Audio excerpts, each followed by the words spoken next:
Hey everybody, it's Pojo, and I will just finished up recording all of the Eternal basics that I'm going to be releasing over my vacation.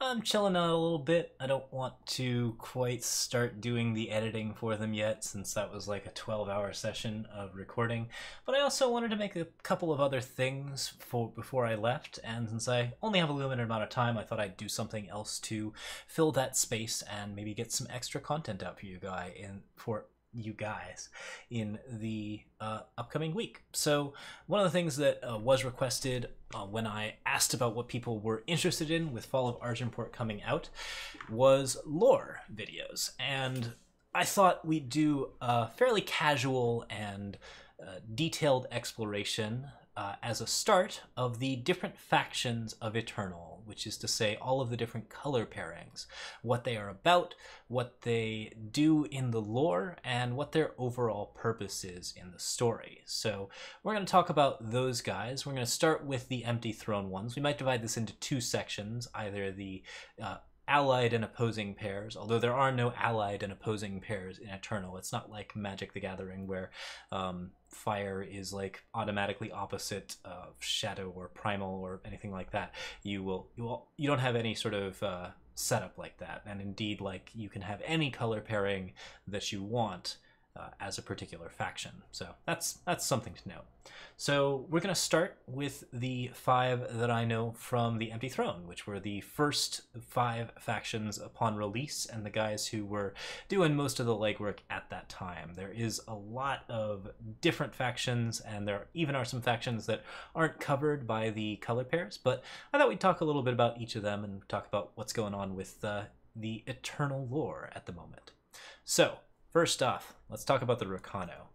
The Rakano is actually a place. Rakano is a settlement outside of Argenport, the big major city that is the center of everything going on in the continent of Myria, which is where Eternal is set.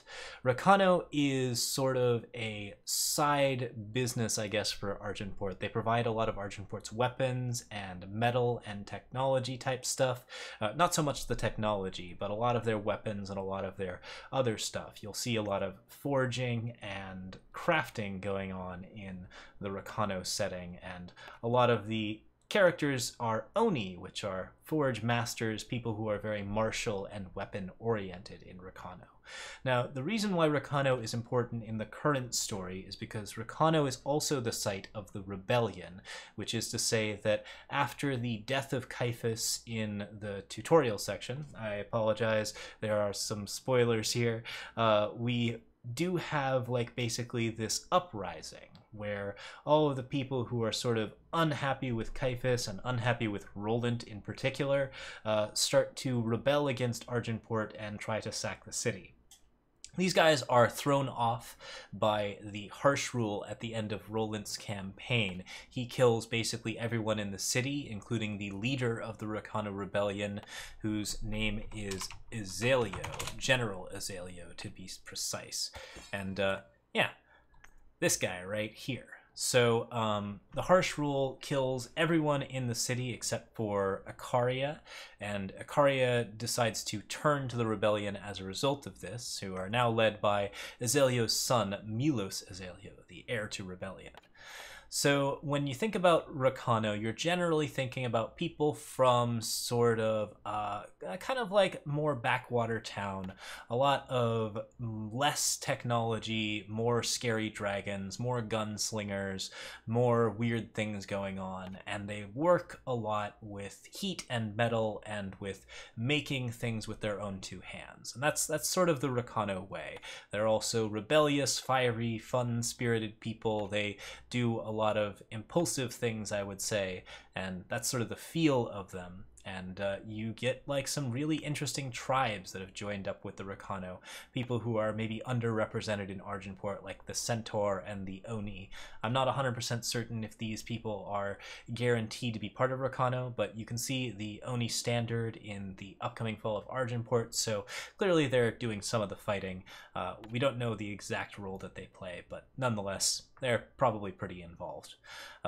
And yeah, Rakano are pretty involved with a lot of the creative elements of fire. They make weapons, they work with heat and lava, and you'll see like a lot of that kind of stuff in the themes of their cards. So yeah, that's the basic idea behind the Rakano. All right, next up, Cambrai.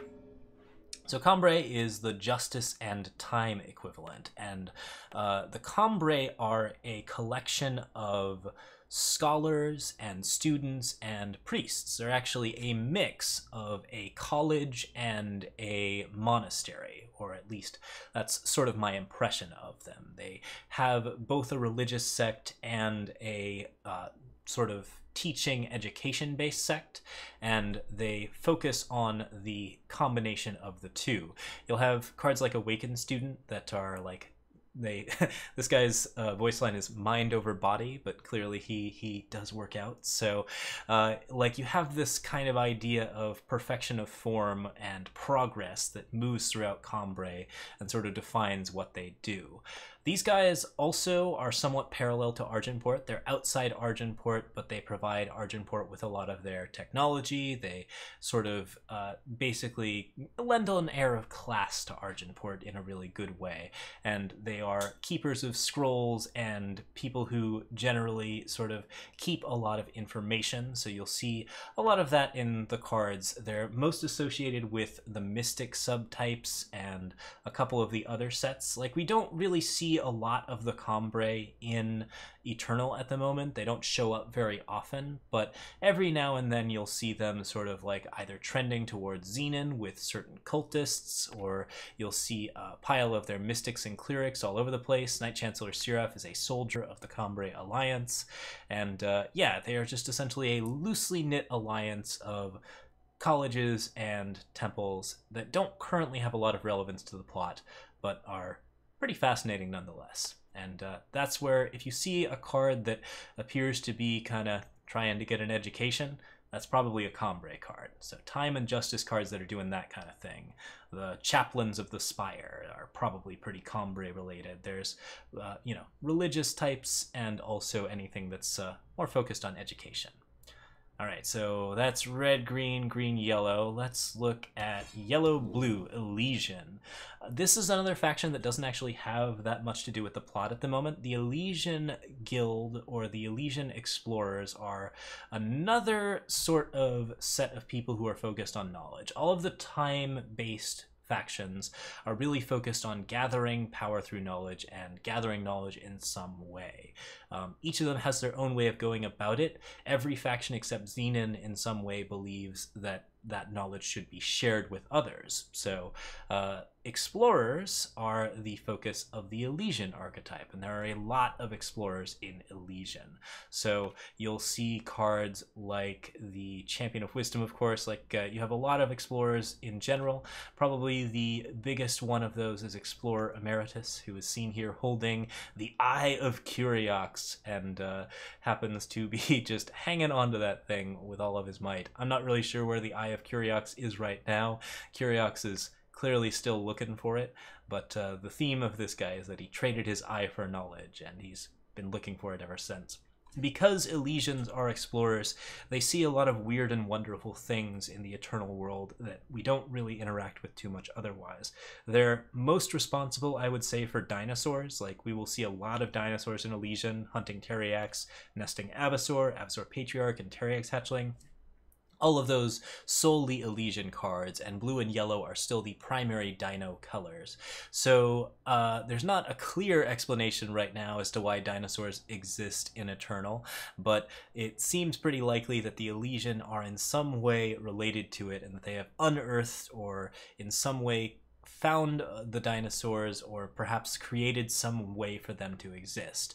The explorers and the dinosaurs have a pretty special bond in Elysian, and Elysians are definitely all about sort of like raiding tombs and finding sentinels and doing all sorts of cool things there. So for most explorers, you should generally think Elysian. It's a pretty solid bet, I would say.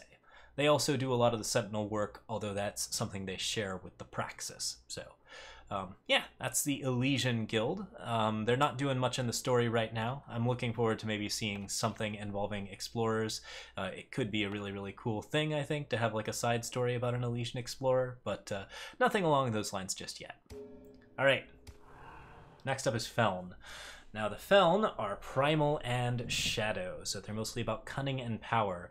And the official story behind the Feln is that they are an outcast race of mostly elves. And the reason that they are outcast is because they are pursuing forbidden magics and power in places that it should not be pursued. So they're not so much about knowledge as about like actual raw power, and they care about that quite a bit. They care about cunning and just basically doing like whatever it is to get the best results.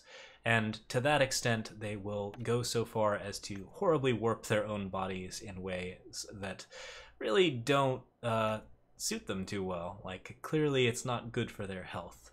The Feln Wood is an actual place, and that is where the Feln hang out, in some creepy, scary forest full of lots and lots of monstrous nightmares. There's dire beasts everywhere in Feln. You'll see a lot of other things that are like sort of pursuing weird hidden arts, like the unseen. And yeah, in general, like there are just some scary, scary Feln cards that are all about dark magics. This is another faction that I think is going to become more important later, but they don't do much in the plot right now. They mostly are adjacent. However, there's some Feln creatures that are involved in the Tale of Horus Traver and a couple of other places, and the elves kind of look like they might be getting a bit more of a story or a bit more focus in Fall of Argenport. So there's something to watch out for. All right, that's Recano to Cambrai to Feln and Elysian. So that leaves one faction left. Just making sure that I didn't miss any. The last one on Empty Throne is the Stonescar.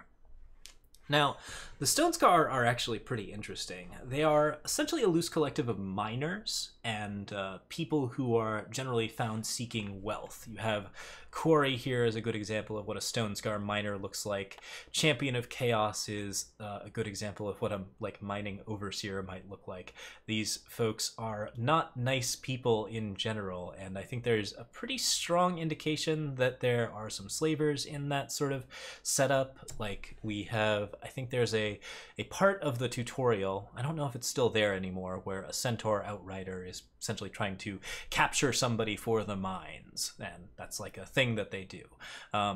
Regardless, the Stonescar are just not nice people. There's a lot of bandits.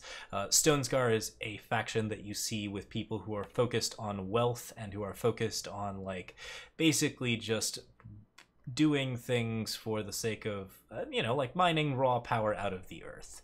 Now, what they're mining is actually pretty cool. They mine shiftstone, which is the resource that Eternal uses to craft cards, of course, but it's also a pretty valuable resource in terms of what's going on in Eternal, and it is something that you specifically use for stone powder, which is what gunslingers use.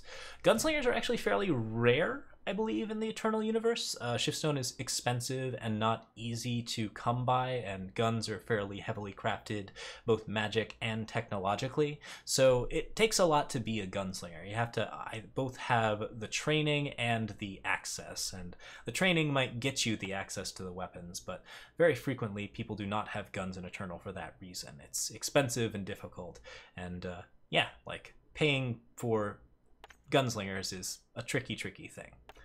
But yeah, there are also some like weird things in Stonescar that you might see. You see a lot of tyrants and beings of the earth that are enraged. The Stonescar are also the people who make grenadins, or at least the people who most utilize grenadins, which are the sort of crazy, goblinoid, semi-suicidal little robots made for mining. These guys do a lot of mining, and the reason that they do that is because they're clearly pretty expendable, and they're, by their nature, pretty expendable. They'll generally be found blowing themselves up and putting themselves back together again in all sorts of interesting ways. That's the theme that runs through all of their cards. So that's the Stone Scar for you. These guys are pretty likely to unearth something scary at some point, but in the meantime, they provide to Myria and to Argenport the necessary shift stone to make lots of interesting and fun things happen. So pretty fun faction overall. All right, so for our next setup, we're going to do the other factions, and these guys are a little bit more involved in the plot of the current setup. So we're going to go ahead and talk about those guys next, and I will see you guys there. So thanks for watching. Cheers.